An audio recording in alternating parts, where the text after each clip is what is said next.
Uno de los temas más complejos de entender ahorita en el desarrollo web es el tema de rendering, de si se está haciendo client-side rendering, server-side rendering y cómo entran a jugar soluciones y frameworks como Next.js o Gatsby, que son static site generators y hacen, digamos, Next es una mezcla entre static site generator y server-side rendering. Entonces en este video vamos a hablar un poco de estos temas. Entonces comencemos por el principio, la web cómo fue diseñada, que realmente como la idea era compartir documentos académicos, se pensó en sitios estáticos y podemos decir que la primera forma de rendering que existe o que existió fue static rendering, ¿no?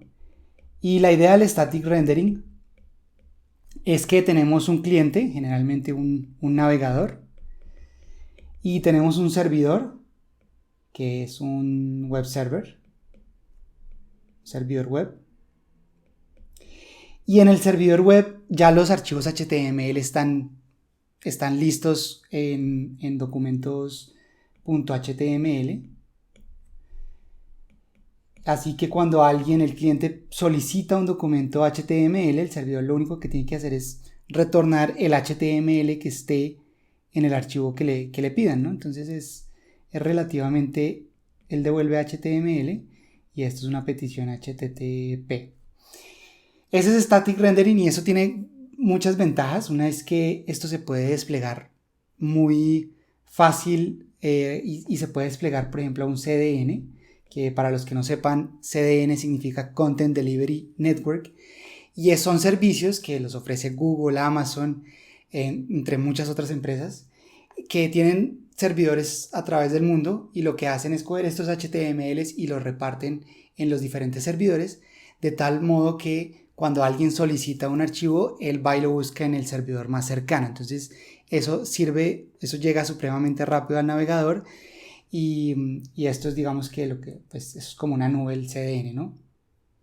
Entonces, incluso servicios gratuitos como GitHub Pages, uno puede desplegar estos sitios estáticos.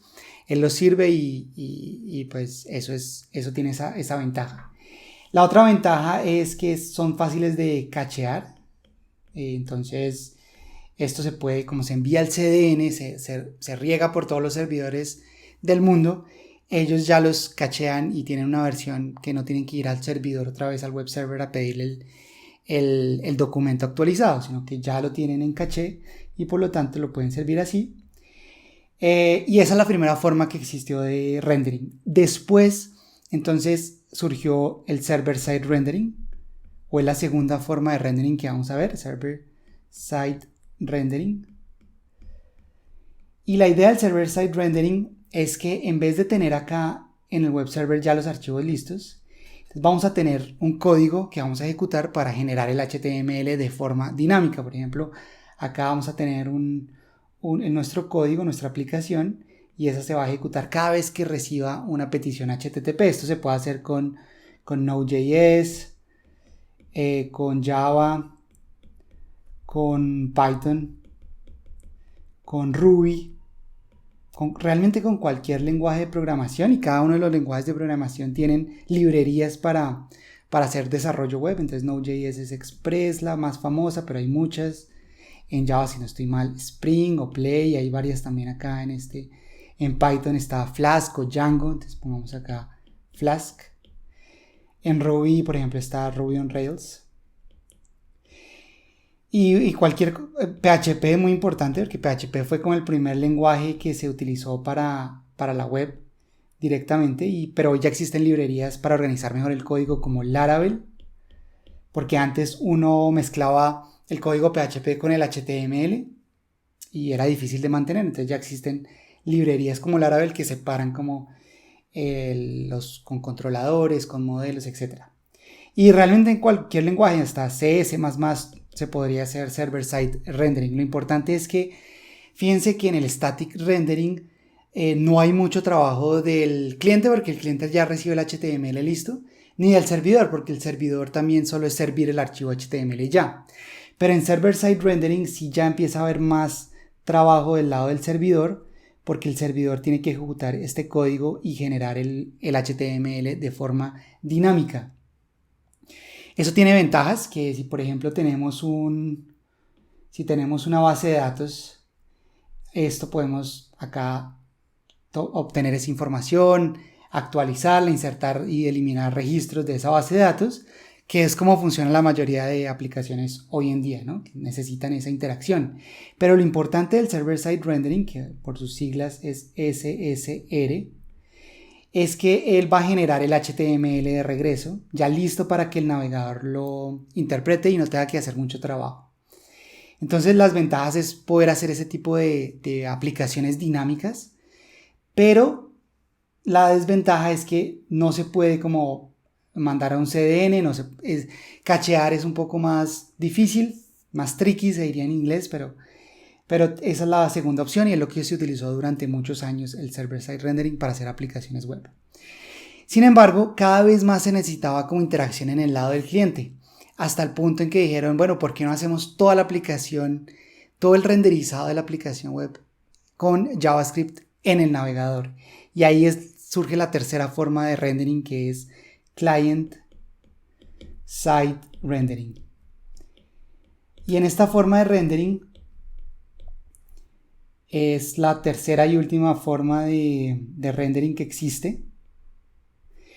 En vez de, le damos todo el trabajo al navegador. Entonces el servidor solo envía un HTML, un JavaScript, y el navegador es el que tiene que renderizar todo el código, y para eso pues existen librerías, o sea, se puede hacer con JavaScript puro, se puede hacer con jQuery, que es una librería que permite como normalizar el comportamiento de todos los navegadores, y también tiene una API más fácil de usar que JS puro en el navegador. Pero hoy en día se utiliza más que todo React, Angular, Vue, estas librerías para hacer client-side rendering. Entonces, las ventajas es que podemos tener temas dinámicos, porque esto ya puede interactuar con un backend, que lo podemos hacer con esta misma tecnología que teníamos acá en server-side rendering, pero ya no vamos el server-side rendering es para generar HTML dinámico. Entonces, ya cuando no estamos hablando de client-side rendering y obtener como información del servidor, ya él no va a devolver HTML, sino digamos JSON o algún formato de intercambio de información estructurado que permita desde el cliente obtener esa información y procesarla. Entonces esto ya después, primero esto se puede ya mantener en un CDN, como el código fuente, el HTML, el JavaScript en un CDN, pero ya la información del backend se puede utilizar, pues un backend propio que se haría con las tecnologías que vimos, con estos lenguajes que vimos acá. Se puede utilizar, por ejemplo, un backend as a service como Firebase. Entonces Firebase ofrece como todo lo que tiene un backend, pero sin necesidad de desarrollar uno. Tiene para almacenar registros, tiene para guardar archivos, tiene para autenticación, para envío de correo, tiene para todo lo que uno haría en un backend propio, lo ofrece Firebase como servicio. Entonces por eso se llama backend as a service. O también con APIs de terceros, ¿no? Podríamos interactuar. Acá también realmente lo que estamos generando es un API, un Web API. Puede ser un REST. Hoy en día también se utiliza mucho GraphQL. Firebase también ellos tienen su propio API. Y APIs pueden ser APIs de terceros, vamos a poner de terceros, como los APIs de Spotify, de Facebook, de Twitter, con los que podemos, de GitHub, con los que podemos interactuar y hacer cosas interesantes desde el client-side rendering. Y de nuevo, la ventaja es que el código HTML y JavaScript pues se puede guardar en un HTML y JavaScript. Eso realmente es estático. Pero lo interesante es que ya tenemos todo el dinamismo para interactuar con estos servicios, con estos backends y guardar la información que necesitemos. En cambio, cuando hablamos de server-side rendering, esto toca ya desplegarlo en un servidor. Como tiene más trabajo del lado del servidor, toca desplegarlo, por ejemplo, en S2, en AWS, en Heroku, podríamos desplegarlo en Azure, de Microsoft, con cualquier servicio de cloud computing. En Google tiene su servicio también de cloud computing. Y es un poco más, si hay mucho tráfico, empieza a ser un poco más costoso. La desventaja del client-side rendering es que como se genera todo en el cliente, se renderiza todo en el navegador, a veces es un poco difícil para los bots de los buscadores indexar esas páginas. Entonces, para SEO no se recomienda mucho hacer client-side rendering, sino más bien hacer o server-side rendering o static rendering si es posible. Pero esas son las tres formas que existen de rendering. Y de nuevo, acá se devuelve, en static site rendering se devuelve el HTML directo, en server side rendering se devuelve el HTML, pero dinámicamente, y en client side rendering se devuelve el HTML y el JavaScript y se renderiza todo en el cliente. Tiene más trabajo el navegador para renderizar ese código porque tiene que ejecutar todo ese JavaScript que se ejecute o se cree o se escriba con cualquiera de estas librerías de JavaScript. Entonces lo único que nos falta aquí en este panorama sería los static site generators, que es como lo último que ha salido y está tomando bastante fuerza. Ahí hay herramientas como Gatsby, herramientas como Next.js. Bueno, Next.js es particular porque él tiene también la parte del static, que escribí esto mal, esto va una aérea acá, ¿no? Generators. Next.js tiene la parte también de static site generation, pero también se puede hacer server side rendering, que ahí ya toca desplegarlo en alguno de estos servicios de AWS, Heroku, etc. Entonces es una mezcla, es un híbrido ahí como entre Static Site Generator, que esto sería el Static Site Generator, las siglas, y también pongámoslo como subrayado en azul. Entonces, ¿qué otra opción tenemos acá? Tenemos también Jekyll. Jekyll no es tan usado hoy en día, pero por ejemplo el blog de Make It Real está hecho en Jekyll, esto está hecho en Ruby. Es en Ruby, esto vamos a verlo bien, Ruby.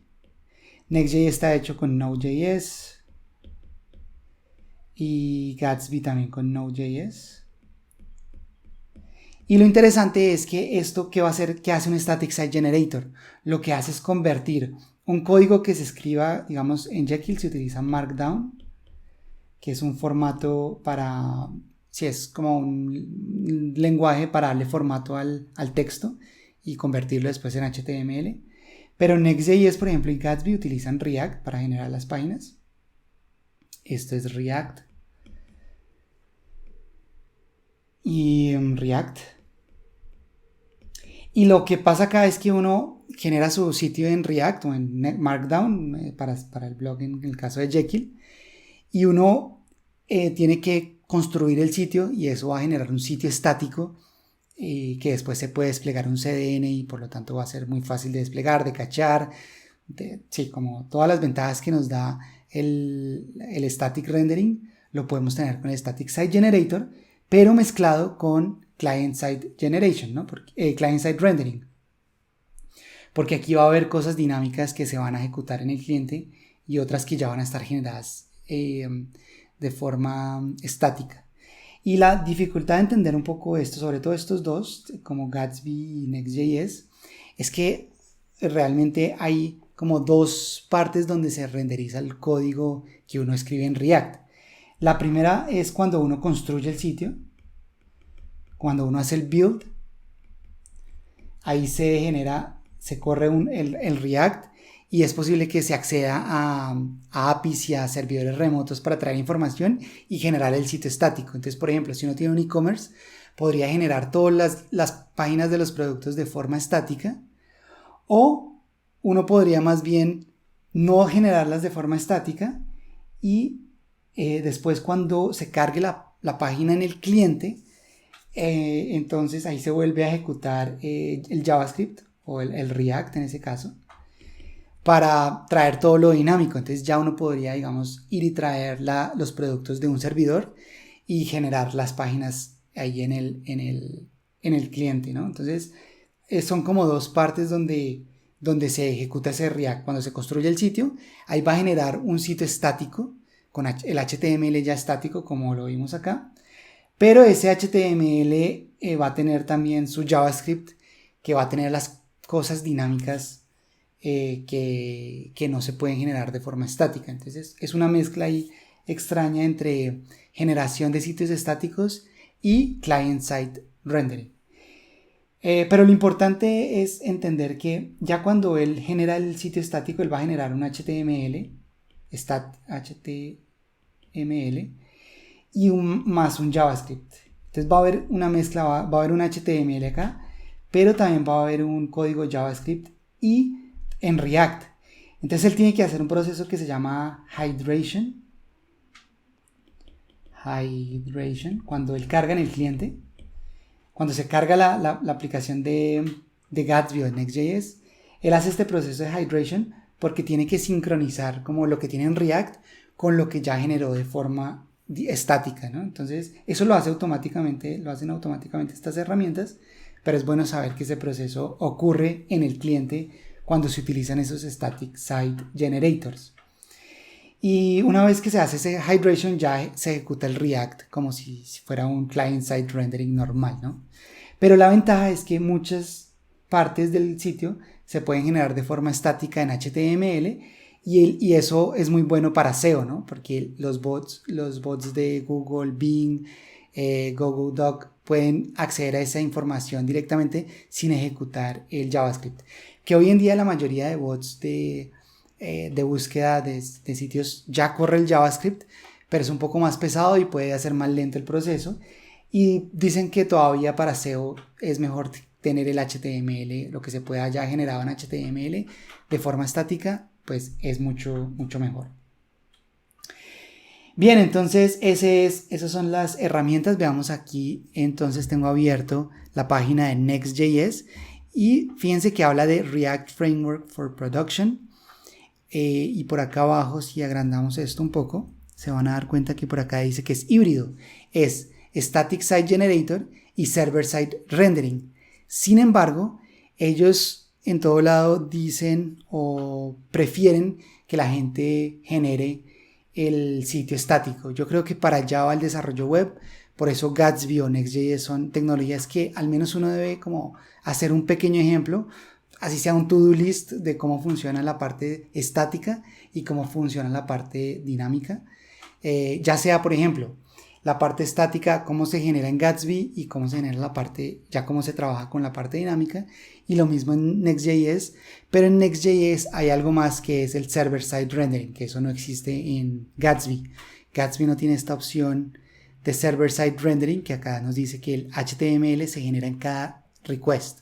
Pero todo esto es a partir de React. Entonces, aunque React se utilizaba solo para client-side rendering, hoy también se utiliza para server-side rendering, y a través de React Native también se utiliza para hacer aplicaciones móviles. Entonces aprender React es como, sirve mucho porque uno puede utilizarlo para hacer tanto desarrollo web, desarrollo móvil, y en desarrollo web tanto para hacer client rendering como server-side rendering con Next.js, ¿no? También tenemos por acá Gatsby, y Gatsby nos dice que él es el, bueno, tachan el estático, pero realmente esto es un site generator estático para Dynamic Web Developers. Voy a agrandar esto un poco. Y una de las desventajas de Gatsby es que si ustedes tienen la parte estática, si uno bueno, y de Next.js también, ¿no? La parte estática, si uno necesita cambiarla, toca volver a generar el sitio, o sea, tiene que ser alguien que sepa pues un programador que vuelva a generar el sitio y lo vuelva a publicar, ¿no? Entonces hay que saber cuándo utilizar estas herramientas, pero lo que uno puede hacer es pues generar como si esto fuera el client-side rendering, pero con la ventaja que hay partes que se van a generar de forma estática, ¿no? Muy útil, por ejemplo, para sitios de mercadeo. Por ejemplo, este landing que tienen acá, seguro lo están haciendo con Gatsby y es difícil que esto cambie. Entonces cuando va a cambiar esta página, pues se puede volver a generar el sitio. Y esto sí debe ser esto debe ser un sitio estático. O sea, esto ya debe estar generado y ya cuando el navegador lo descarga, ya viene el HTML directamente, no hay que renderizar nada en JavaScript. Si hay alguna parte que haya que renderizar, si hay algún dinamismo por acá que exista, por ejemplo este carrusel, entonces esto ya se genera en el cliente. Pero esto todo va a ser React. Entonces muy bien, eso sería todo por este video. Espero que esto les dé una visión más clara de hacia dónde va el desarrollo web, cuál es la diferencia entre static rendering, server-side rendering, client-side rendering y cómo entran a jugar estas herramientas de static site generation como Next.js y Gatsby, que son hoy las más famosas. Pero como les decía, por ejemplo en Make It Real utilizamos Jekyll, que es una herramienta hecha en Ruby, y uno escribe los blog posts para los blog posts de Make It Real. Ahora vamos acá al blog de Make It Real. Esto ya es un sitio estático, entonces fíjense que abre muy rápido. Pero lo que yo hago para generar un nuevo blog post es crear un nuevo archivo acá. Esto, por ejemplo, esto es en Markdown, entonces abramos cualquiera acá. Este es Markdown. Fíjense que no es HTML, porque es que trabajar con HTML directamente es muy engorroso, por eso es mejor trabajar con incluso React, que es JSX. Uno no trabaja directamente con HTML, sino con JSX. Pero acá es Markdown, entonces él convierte, por ejemplo, estos numerales en títulos. Esto va a ser un H2 porque tiene 2 numerales. Esto va a ser una etiqueta strong porque tiene los asteriscos para hacer negrilla. Y bueno, hay para hacer links, hay para hacer tablas. Uno puede hacer en Markdown como darle formato al texto sin necesidad de escribir HTML. Y después él lo va a generar. Por acá está el sitio generado, ya el HTML, ¿no? Pero escribir como los párrafos y todas las etiquetas de HTML es un poco engorroso. Entonces por eso es que es mejor utilizar un generador de sitios estáticos como Jekyll, o hoy en día Gatsby o Next.js, ¿no? Bien, entonces eso es todo. Muchas gracias y hasta la próxima.